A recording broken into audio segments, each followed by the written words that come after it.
The envelope felt heavier than paper should as Jonathan's father slid it across the mahogany table at the country club. Inside was an itemized bill for $200,000, every line meticulously detailed in his banker's handwriting. Venue rental at the St. Regis, flowers from the Belgian florist, a dress I'd never seen, catering for 500 guests I didn't know. This is non-negotiable, William Ashford said, adjusting his counterfeit Rolex. The Ashford family has standards. If you want to marry our son, you need to meet them. My name is Lauren Chen, and I'm a forensic accountant who just discovered my entire engagement was a con. But sitting in that country club, watching the Ashfords swagger with money they didn't have, I decided to play along. After all, I'd always been good with numbers, and their numbers were about to destroy them. I met Jonathan Ashford at a charity auction 2 years ago. He was bidding aggressively on a Monet sketch, champagne in hand, designer suit impeccable. When he lost to me, he laughed and introduced himself. Jonathan Ashford, and you're the woman with excellent taste who just cost me a Monet. Lauren Chen, and you're the man who just saved $50,000 by losing to someone who actually wanted it. He was charmed. I was intrigued. He came from old Philadelphia money, or so he claimed. His family owned hotels, had a wing at the hospital, summered in the Hamptons. I came from immigrant parents who built a small accounting firm into a modest success. Opposites attract, everyone said. What a fairy tale. The red flag started small. Jonathan always forgot his wallet. His credit cards were having issues. The Porsche was in the shop, constantly, but he was charming, attentive, and I was falling in love with who I thought he was. When he proposed with a massive diamond at his family's estate, I said yes immediately. His mother, Victoria, air-kissed me and immediately started planning.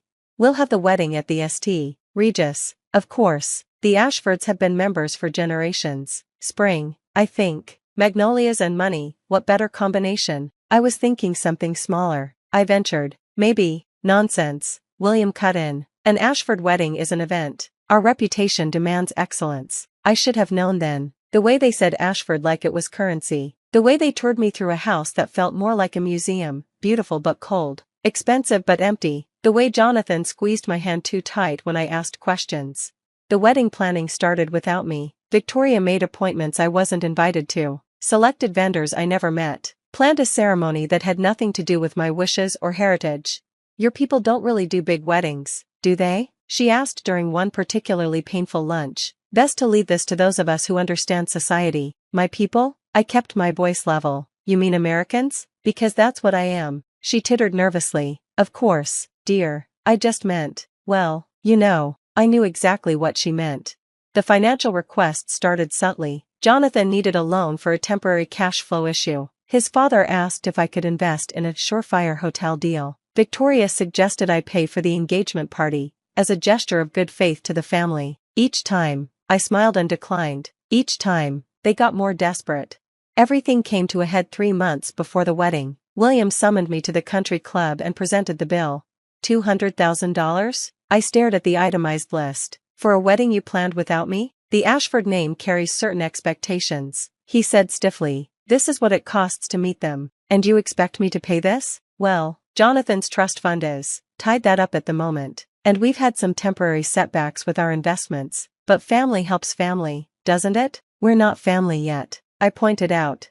His face darkened. No, we're not. And we won't be unless this wedding happens. Jonathan is very traditional. No wedding, no marriage. I'm sure you understand. I understood perfectly. They were holding my relationship hostage for $200,000. I need time to liquidate some assets. I lied smoothly. Give me 2 weeks. William smiled like a shark. I knew you were a smart girl. That night, Jonathan was extra attentive. Dad told me about your meeting. You're amazing. You know that? Not many women would understand our situation. What situation exactly? I probed. Oh, you know. Old money isn't liquid money, it's all tied up in trusts and investments. But once we're married, everything will be different. We'll be partners in everything, including your trust fund? He kissed my forehead. Everything, baby. The Ashford fortune will be yours too. I went home and did what I do best, followed the money.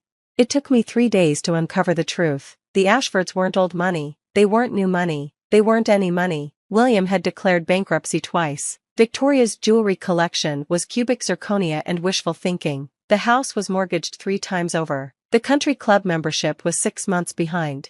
But the real shock was Jonathan, my fiancé. the supposed heir to a hotel fortune, was actually $800,000 in debt. No trust fund, no investments, just credit cards, gambling debts, and a very interesting series of deposits from a woman named Margaret Pemberton, 73 years old, widowed, and worth approximately $40 million. The photos my investigator found were enlightening. Jonathan at Margaret's penthouse, Jonathan on Margaret's yacht, Jonathan wearing the watch Margaret bought him, the same watch he'd told me was his grandfather's. My fiancé wasn't just broke, he was a professional con man, and I was supposed to be his biggest score yet. I spent the next week playing the perfect fiancé while gathering evidence, bankruptcy filings, forged financial statements, tax fraud going back years. The Ashfords weren't just broke, they were criminals. The rehearsal dinner arrived faster than expected. The Ashfords had planned it at the country club, billing me naturally. They'd invited 150 of their closest friends, all people they owed money to or hoped to con next. I arrived in the red dress Jonathan loved, carrying a briefcase instead of a clutch. "Darling," Victoria air-kissed me, "don't you look bold? Is that briefcase really necessary?" "Oh yes," I smiled, "it is everything we need for tonight." The dinner progressed with painful speeches about the joining of two great families and the Ashford legacy continuing. I noticed Margaret Pemberton at table 3, dripping in real diamonds, gazing at Jonathan with ownership. Finally, William stood for his toast, "To my son and his brilliant bride, who understands that joining the Ashford family is an investment in excellence." To investments, the crowd cheered. Speaking of investments, I stood, tapping my glass. "I have some documents to share about the Ashford family finances." The room went silent. Jonathan's face paled. "Lauren, what are you doing?" "Due diligence," I said, pulling out papers. Something I should have done 2 years ago. I started with the bankruptcy filings, projecting them on the screen intended for our love story slideshow. William Ashford, bankrupt in 2015 and 2019, currently $2.3 million in debt. Gasps rippled through the room. William stood. "How dare you?" Victoria Ashford, I continued, arrested for check fraud in 2018. Charges dropped when the victim mysteriously withdrew complaints. Currently named in 3 active lawsuits for non-payment. Victoria's Botox couldn't hide her shock. "And Jonathan Ashford," I said, meeting my fiancé's panicked eyes. "No trust fund, no inheritance, no job for the past 4 years. But somehow, mysteriously, $300,000 in deposits from Margaret Pemberton." All eyes turned to table 3. Margaret's face went from confusion to rage as she stared at Jonathan. "You told me you were breaking up with her," Margaret shrieked. "You said the money was for your sick mother." "Margaret, I can explain," Jonathan started. "Explain what?" I asked loudly. "How you've been dating both of us, how you promised to marry her too, how you've taken money from her while planning a wedding to me that I was supposed to pay for." The room erupted. Margaret threw her wine at Jonathan. William tried to grab my microphone. Victoria fainted, or pretended to. But I wasn't done. "Oh, and the wedding they planned? The one they demanded I pay $200,000 for? They've already collected deposits from vendors using my name and credit. That's fraud. The FBI is very interested." As if on cue, federal agents entered the ballroom. My college roommate Sarah, now with the FBI's Financial Crimes Division, led the team. "William Ashford, Victoria Ashford, Jonathan Ashford, you're under arrest for wire fraud, conspiracy, and racketeering. You set us up," Jonathan screamed as they cuffed him. "You lying bitch." "I told the truth," I said calmly, "something you might want to try in your elocution." As they led the Ashfords away, Margaret Pemberton approached me, mascara streaming. I'm so sorry, I thought I was special." "He said he loved me." "He said that to me too," I admitted, "but men like Jonathan don't love people, they love opportunities." "The money I gave him, file a civil suit," I advised. "I'll testify. You might recover some of it from asset seizure." She nodded gratefully, then looked at the chaos around us. "What kind of monsters raise their son to be a con artist?" "The kind who see everyone as marks," I said, watching William argue with federal agents about his rights. "The kind who think the world owes them luxury they can't afford." The country club was in chaos. Half the guests were on phones with lawyers, realizing they too had been scammed. The other half were gleefully recording for social media. The Ashford family con had finally collapsed, and everyone wanted to witness the fall.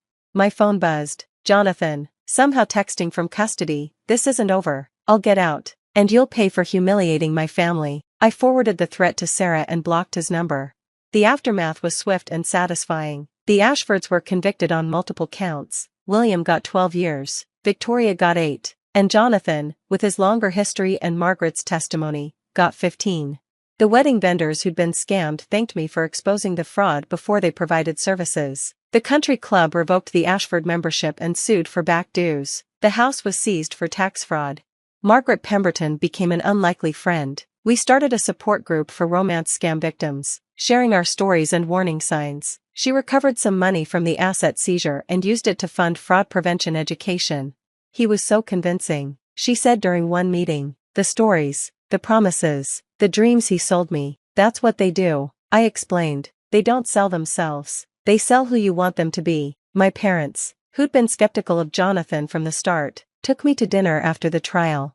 We wanted to say something, Mom admitted, but you seemed so happy. His family was so rude to you, Dad added. The way they acted at your engagement party, like we were beneath them. You were right to be suspicious, I said. I just couldn't see past the performance. But you did eventually, Mom pointed out. And you didn't just walk away. You made sure they couldn't hurt anyone else. 6 months later, I was auditing a client when my assistant knocked. Lauren, there's a delivery for you. It was a single rose with a note. Thank you for showing me what real strength looks like. A grateful stranger. I never found out who sent it, but I had my suspicions. One of the vendors who didn't lose money. A guest who realized they were being groomed as the next Mark. Maybe even someone who heard about the case and dodged their own Ashford bullet.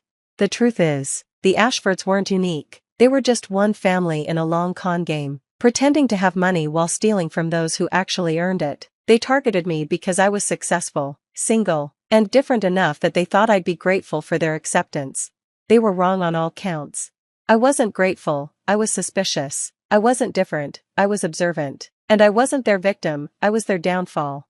My name is Lauren Chen. I'm a forensic accountant who almost married into a family of con artists. When they demanded $200,000 for a wedding they planned without me, I uncovered their bankruptcy, fraud, and my fiancé's sugar mommy. At the rehearsal dinner meant to celebrate our union, I exposed them all. They wanted my money, they got federal prison instead. The wedding dress they ordered without my input? I donated it to a charity auction. It raised $5,000 for fraud victim support. Now that's what I call a happy ending.